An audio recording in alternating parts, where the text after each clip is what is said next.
Bloomberg Audio Studios. Podcasts, radio, news. Hi, Claudia. Hello. How are you doing? Good. How are you doing? Pretty good. It's a little calmer this week, so no. Oh yeah, last week was a little nuts. Last week was nuts. Oh my gosh. Yeah. So good to catch breath. Sometimes I wonder if you have a Google alert set up for Sahm and if it's just like going off constantly, in the past 10 days. There were several hits in my Google alerts the last couple. Yeah. I don't have one on the Sahm Rule. I think that probably would have been even more out of control. I did a deadlift. 1, 2, 3. Hegemony. Okay, good. Okay. What two? Hegemony. Barges. This is an after-school special, except I've decided I'm going to base my entire personality going forward on campaigning for a strategic pork reserve in the U.S. where's the best squid ink pasta? These are the important questions. Is it robots taking over the world? No, I think that in a couple of years, the AI will do a really good job of making the Odd Lots podcast. And people will say, I don't really need to listen to Joe and Tracy anymore. We do have Cha-ching. The perfect guest. You're listening to Lots More, where we catch up with friends about what's going on right now. because even when the Odd Lots is over, there's always lots more. And we really do have the perfect guest. We are speaking with Claudia Sahm, of course, the creator of the Sahm Rule. She is chief economist at New Century Advisors and also a columnist at Bloomberg. And you've been in the news a lot recently, Claudia, because actually I can't figure this out. Has your rule actually triggered or not?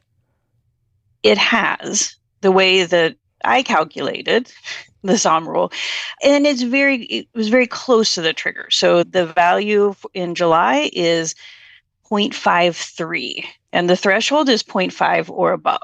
And there have been people doing various calculations off the same principle, a change in the unemployment rate relative to the past 12 months. And you can get very small differences depending on how you do it. I think that just says, it's right at the edge, but the official Sahm Rule is triggered.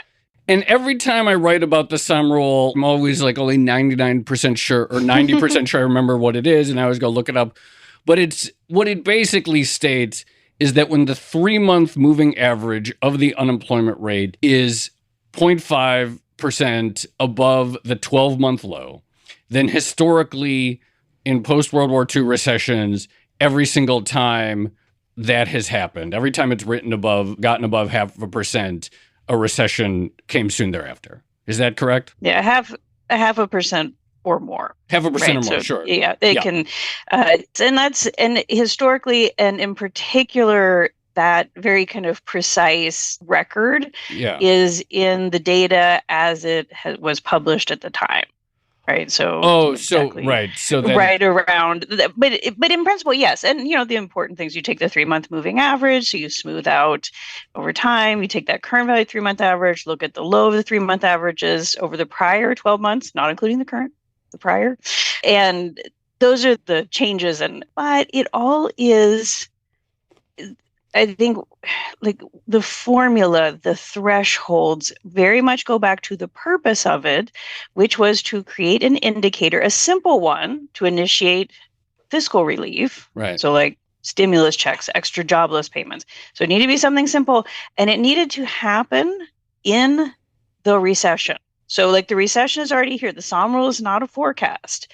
It typically has triggered about 3 months in to recessions historically, and it's not meant to get ahead of it. It was meant to it's here. The unemployment rate has started to rise. We know in recessions it continues to rise. A 0.5 percentage point increase in the unemployment rate is not a big deal. This is not a worrisome feature in and of itself. It's where it tends to go from there that makes the recessions damaging. Wait, so this is important. So the origin of the rule is that you wanted something that was dependable, that you could use as more or less immediate guidance for the government to actually come in and do something about recession. But because the rule is also encoded and calculated in a very specific way, so the U.S. is entering recession whenever unemployment is running 0.5 percentage points higher than the prior 12 months lows, because it's set in stone, it also cannot take into account, I guess, differences in the current economic environment, or maybe nuances that are not necessarily captured by those hard numbers. Right. It's because, again, the goal was looking back over history. What is the formula, the rule that would get to turn on fiscal relief, so stabilization, as early as possible in a recession, so it could do the most good, and also be as accurate as possible. Right? Just looking back over history. So in the United States, you can look back over several decades. I mean, I'm looking across several different recessions, different kinds of features, and yet there have been, and this is a theme of this entire cycle since the pandemic began, some very unusual disruptions that the pandemic kicked off. And the Sahm Rule is now in a long list of our kind of macroeconomic tools that have fallen victim to features, particularly supply, very abrupt supply shocks that just aren't there to the same extent in the historical record. So that's where the pattern, it relies on a pattern and a dynamic that's really powerful, right? It's happened for post-World War II period, and yet it is not infallible. And had an opportunity to talk about this I found posts from 2 years ago explaining why the Sahm Rule might break. And certainly this is where it's been headed. But that's instructive too about what's actually going on right now in the economy. And it is not to say that all is good with the labor market, even if the Sahm Rule says it's a recession and we do not have a recession. Right? There is information here about the health of the labor market, some concerning signs in the labor market. Right. So you developed this rule in part to guide countercyclical fiscal policy. Right now, it's pretty clear that we're nowhere near any sort of political will where we're going to start sending checks again. So if there's going to be a response to the weakness, it's going to come on the monetary policy side. Expectation is for some sort of rate cut in September.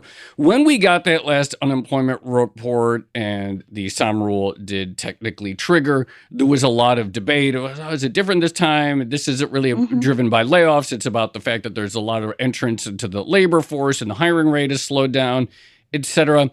I guess what I would start is, what is, from your perspective, okay, the rule is triggered. What is the case for sort of quibbling or people trying to explain away, or, the headline unemployment isn't quite that bad this time, and, layoffs are still pretty low? That strikes me as a sort of risky line of dialogue, but I'm curious your take. Yes. So it is always risky to go down the this time is different. And there's a long historical record of explaining away bad news that then ends up being actually, it was bad news, and that was your chance to see it. So no, I take this this is tough, right? It's been tough to think about what's wrong here and pull out the actual, what's the right message from the labor market. And it's nuanced. There's not a simple message. I push back pretty strongly on the idea of, we haven't seen the layoffs. If you look, and some of this is understand these measures like the Sahm Rule, these things where you're looking at these small changes in unemployment rate, these are features early in recessions. Right? Recessions do have they turn on, right? It is actually the economy starts to contract. It's a subjective decision of the National Bureau of Economic Research experts on when we go into a recession and we come out. But there is the economy starts to contract. And the early phases of a recession, like the early 6 months, say, of a recession, often, 2020 was an exception, but often are a slow grind into it, right? You can see the signs of the contraction, but the unemployment rate often usually peaks, gets to its highest level after the economy has come out of the recession, right? So those layoffs, if you wait to see mass layoffs, you are typically well in to a recession, right? Again, COVID came just out of nowhere and so rapidly that if our mind is set on what COVID doesn't even look like a recession, it just looks like a shock to our system, which it was. So this whole we don't see it in the layoffs, I don't buy that. I worry. One of the things that even when I push back on my own rule, this is and saying it's overstating the weakness, is one feature. I mean, we've seen right now that the firing rate is still very low, right? So from the job opening labor turnover survey, we're still at very low levels. The hiring rate has come down. I mean, it had been very high. Labor has come down.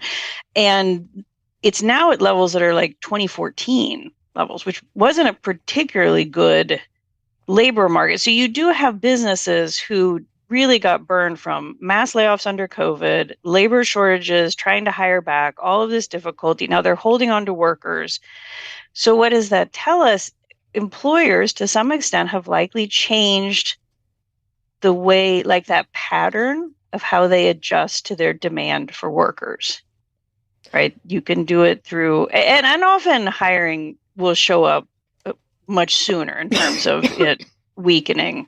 So it's the firing rate being very low right now. It doesn't give you much cover because the firing rate tends to go up as the recession proceeds. Like in no way, shape, or form am I arguing the recession started 6-9 months ago, right? Like that's not a relevant comparison. And then I think we have some evidence that margin of holding on to workers versus hiring workers may have shifted some from the pandemic. So it's kind of like it has to go all ways, right? If you have a pattern, if COVID has really disrupted a pattern in the labor market that works in favor of saying, oh, well, it's actually not as bad this time as it would normally look. Well, you got to be careful that there aren't stories that unwind it just the other way.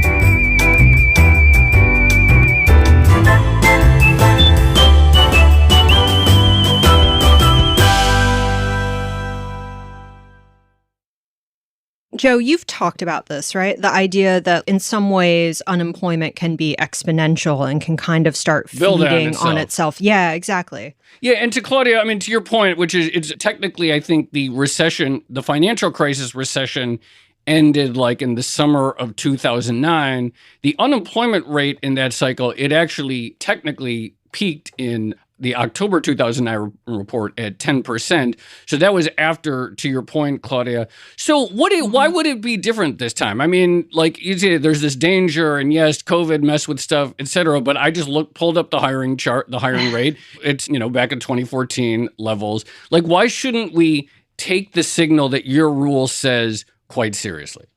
We should take the increase in the unemployment rate seriously in terms of the direction. Right. It is rising. There is weakening demand for labor. Yes. And that is so like setting all of this aside about the Sahm Rule recession, not a recession, like the direction we are on is until it levels out is a problem. Okay. Right. And we can talk about there are reasons, the Federal Reserve has interest rates high because they are fighting inflation. It should not be a real surprise that the unemployment rate is drifting up. Right. Right. In that sense. So there's that aspect of we can chuck the Sahm Rule if you want to, but it's like keep an eye on the unemployment rate and what it's doing and what's going on underneath it. And the piece that right now is this puzzle, and this is the thing that the Sahm Rule was too simple, too simplistic in trying to get at, is that separating out changes in unemployment. So unemployment rate rising because there's a weakening demand for labor. And that can show up in a lot of ways. It doesn't just have to be layoffs. It can also be lack of hiring, right? Yes. So anything that's weakening demand of labor, that pushes up the unemployment rate, and that can be very pernicious because a worker without a paycheck or a smaller paycheck buys less. Right. And then that business needs fewer workers. So that's the dynamic we're trying to shut off. Okay, so that's a bad dynamic. That's clear. It's in there. And yet what's also in there this time is you have shifts in the supply of workers, so labor supply. And the Sahm Rule works, it looks at the changes in the unemployment rate, which you have to do with the history, because we have gone into recessions at all different levels of unemployment. Like a low level of unemployment does not protect you from a recession, right? It's about these dynamics. So when two things have happened with the Sahm Rule, and there are other indicators, I think, that are out there, look kind of labor market that are struggling with the same issue, is that early in the pandemic, we had a plunge in the labor force. We had millions of people just walk away from work. Okay, some of them came back, but many didn't, early retirements or other, we lost, and you'll see a lot of times in beginning recessions, there's a decline in the labor force, right? There are patterns of labor supply back in history around recessions, and yet this, It's huge. And what then happened is when customers came back quickly, some of those workers did not come back or came back much more slowly, and we had labor shortages. The unemployment rate early in the recovery, when you get to the depths of like 3.4% unemployment rate and you're in a labor shortage, one of the reasons that unemployment rate is so low is because you have too few workers. Right? It's pushed, like labor supply is pushing it down. So we've got like starting points that are probably pushed down because we've been missing workers. And then we get to a place that, we've seen in the last few years, those labor shortages, amazingly, the labor shortages were addressed with more workers, not fewer customers, which is like the thing the Fed can get us, fewer customers, but it got more workers. And there's a portion, particularly this very big abrupt change was in the immigration into the United States. Right. And that's actually made it hard in our measurement, even. It's very hard for me to, with any conviction, to quantify exactly how much of this labor supply effect, because it's not just that there's increasing labor supply. We've had recessions, 1970s had increases in labor force. We had entrance into the labor market contributing as, the Sahm Rule triggered. But what we've had this time are just these big swings in one direction, the other direction. And so then when that piece is in there, now we have what looks like some of the increase in the unemployment rate is coming from more labor supply. Over the interim, it's higher unemployment is always bad for the unemployed person, right? Like they're looking for a job. But when we look at that high unemployment and think about where it's headed, if it's coming primarily from labor supply and especially an abrupt, then it's more of a matching. Like we need the jobs to catch up now. And as they catch up, well, then the unemployment rate will drift down or at least settle down, right? And then once you're getting workers, when you get more workers into the economy, it's the exact opposite of a recession dynamic. It's an expansion dynamic because you've got more workers, you can make more. So you have like totally opposite, is this increase in the unemployment rate a really bad sign? Is this increase in the unemployment rate a really good sign? Unfortunately, I think the best we can do right now is to say these two things are both in play and to watch them carefully. And that's where I think taking seriously the weakening part of the labor market, because there are policy levers to pull with the Federal Reserve, can get those under control and then help that kind of catch-up process of jobs. Like the stronger the job market is, the faster we can bring in these workers. So this is kind of the other reason why your Sahm Google alert would have been going off like crazy over the past week or so, is there's also, like everything in the world nowadays, at least in the US, there seems to be this intense politicization of this particular economic rule and of the jobs market and of what the Fed should do.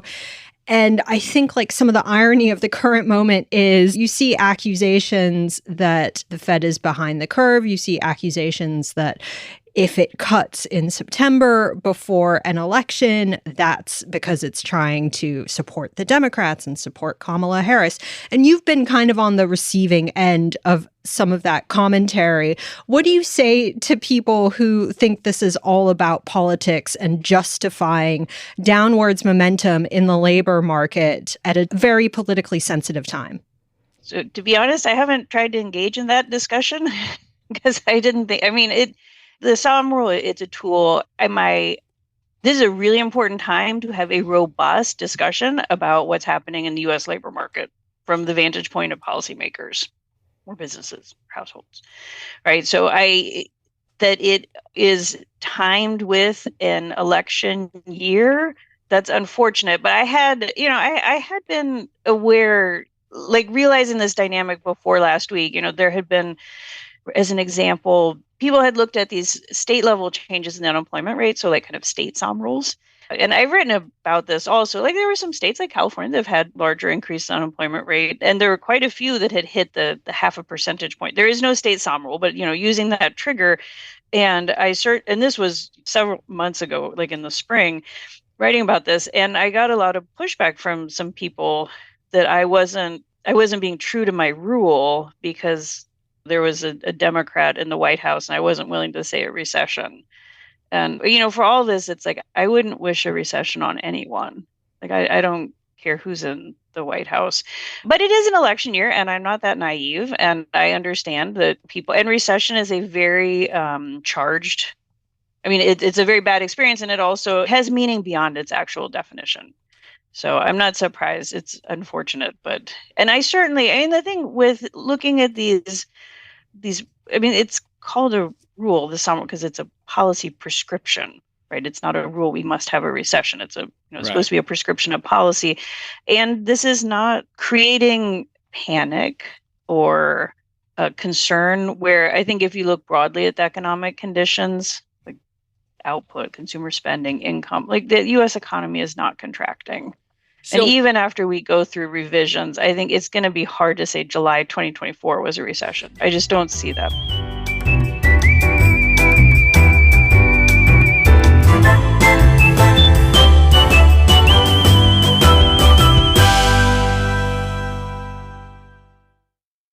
This is my summary of your views, and tell me if I'm wrong. There are reasons to think that unlike past times when the Sahm Rule has triggered, we may not be in a recession because other economic data looks good and much of the upward push in the unemployment rate is due to the influx of labor supply.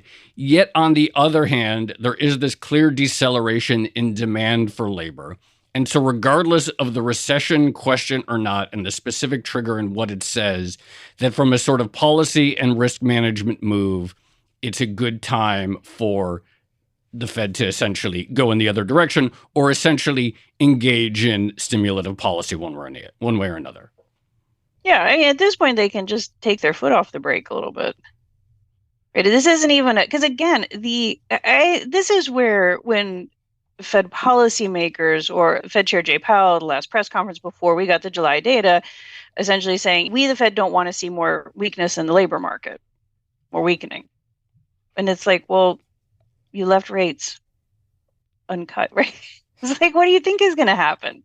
The direction here is really clear. And what I have a very hard time of without appealing to the Fed reducing interest rates, I think it's a hard story to tell as to what it is that levels it out. Right. What is it that helps us stay at this place? That creates the demand for labor. Yeah, or just, creates the demand, levels out this weakening. Yes. Right, I agree. The labor market was really firing on all cylinders, and labor shortages were very disruptive. So we were going to see job gains slow. We were going to see the unemployment rate drift up some. But you're getting to a place now where, the level looks really pretty good. Not really pre-pandemic good levels, but the direction is a problem.